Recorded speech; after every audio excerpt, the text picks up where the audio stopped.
Good morning, students. Our today's topic in the subject of history O levels is the short questions. So actually we are covering the short questions in the subject of history O levels.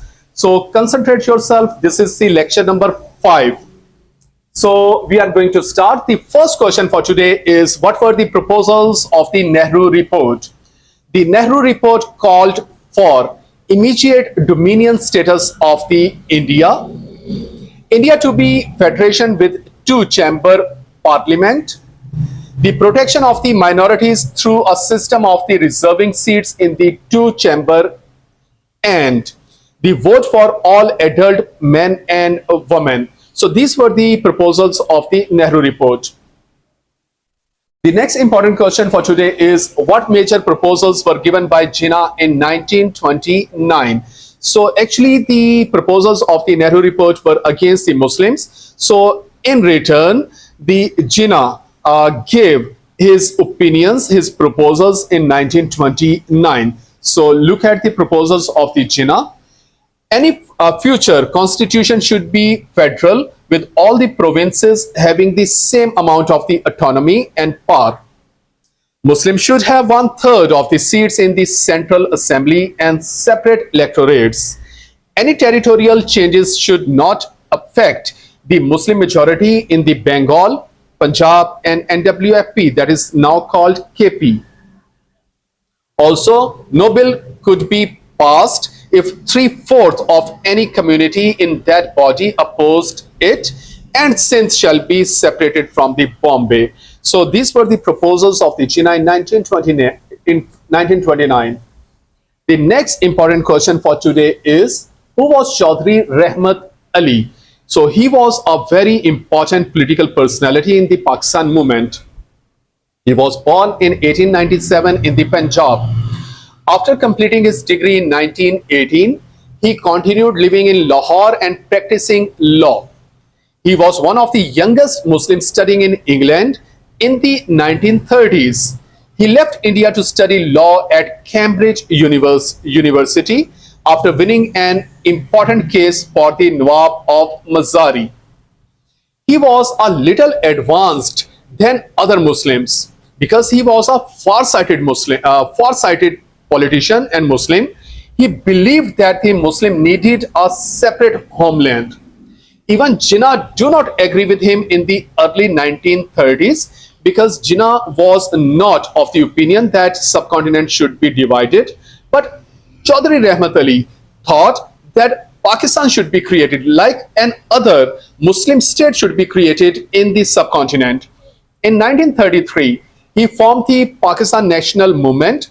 He wrote a 4-page pamphlet called Now or Never.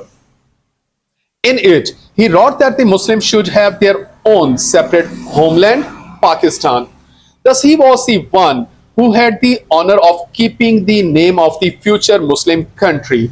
So look at the far-sightedness of the Chaudhry Rahmat Ali.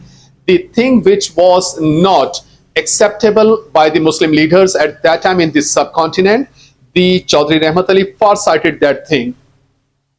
So after some time, all the Muslims were of the opinion of the Chaudhry Rahmat Ali. So Chaudhry Rahmat Ali was very important in the Pakistan movement for giving a name and the concrete goal towards which the Muslims must strive.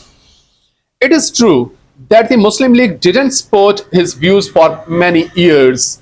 It was 10 years after that the League embraced his ideas with enthusiasm. Chaudhry Rahmat Ali died in Cambridge in 1951 and is buried in the local cemetery.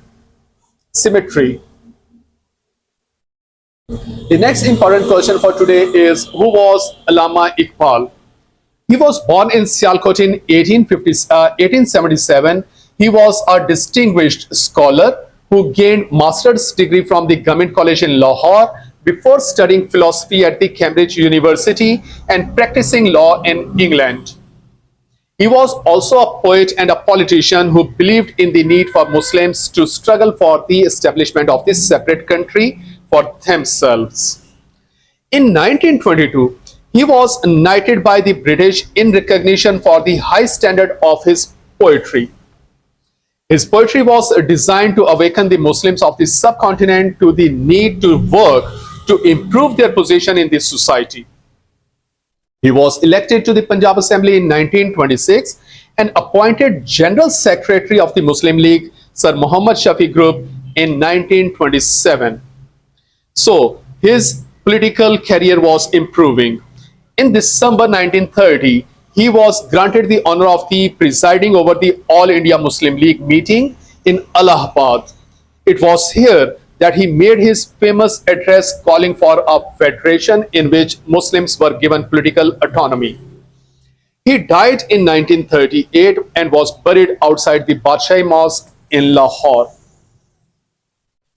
The next important question for today is, who were the Ali brothers? The Ali brothers, Maulana Shaukat Ali and Maulana Muhammad Ali Jauhar, joined the Muslim League under the leadership of Muhammad Shafi, who was the president of the All India Muslim League at that time. They participated in the All India Khilafat Conference in 1929. They initiated the Khilafat movement in 1919.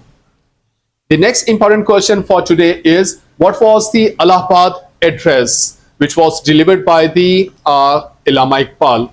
So in 1930, the famous poet Allama Iqbal was asked to chair a meeting for the Muslim League in Allahabad. He asked the Muslims to work towards achieving a separate homeland. He stated that he wanted to see the Muslim majority areas of the subcontinent under one single state. Its basis was two-nation theory, which was presented by the Sir Syed Ahmad Khan. The next important question for today is, who was Sir Ramsay MacDonald? Sir Ramsay MacDonald was the British Prime Minister who announced the Communal Award in August 1932. This was a statement of the British government's position on representation for minorities.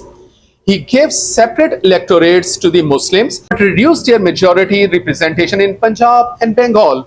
So they were recognizing Muslim as a separate nation, but at the same time they were actually giving preference to the Hindus because Hindus were in majority. The next important question for today is, what were the roundtable conferences? The roundtable conferences were held from 1930 to 1932. Three roundtable conferences were held, one in 1930, second in 1931, and third in 1932, to resolve the issues between the British and the Indians. They were to be held in London and attended by all the major parties of the subcontinent. The British called them to discuss the Simon Commission recommendations. The report had very little in it to cheer the Muslim community and to frame agreed proposals for the future constitution of India, but they achieved very little. The first roundtable conference was successful, but the later two were unsuccessful. The next important question for today is, what was the Communal Award? In August 1932, the British Prime Minister Sir Ramsay MacDonald announced the Communal Award.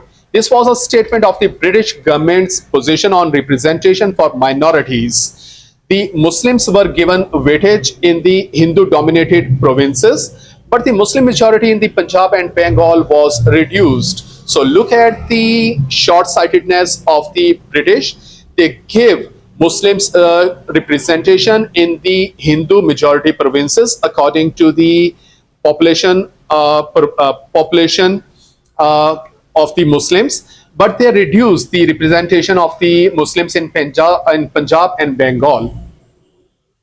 Congress rejected the award, but as the Muslim League had called for the British to make an award, they were obliged to abide by it because Muslims were given some rights, so they welcomed it. The next important question for today is, what was the white paper document? Despite the failure of the Roundtable Conference in March 1933, the British government announced its proposals for how India should be governed. These were published in a white paper, a discussion document issued before a bill is presented to the British Parliament. It was finalized as the Government of the India Act 1935 and imposed on Indians. It became law in August 1935. This was the last major legislation that the British government passed before independence was granted. So this was the lecture, students. I hope so this will be much more interesting and easy for you to understand these short questions. So read this lecture again, understand it, learn it, and make your notes. Thank you so much.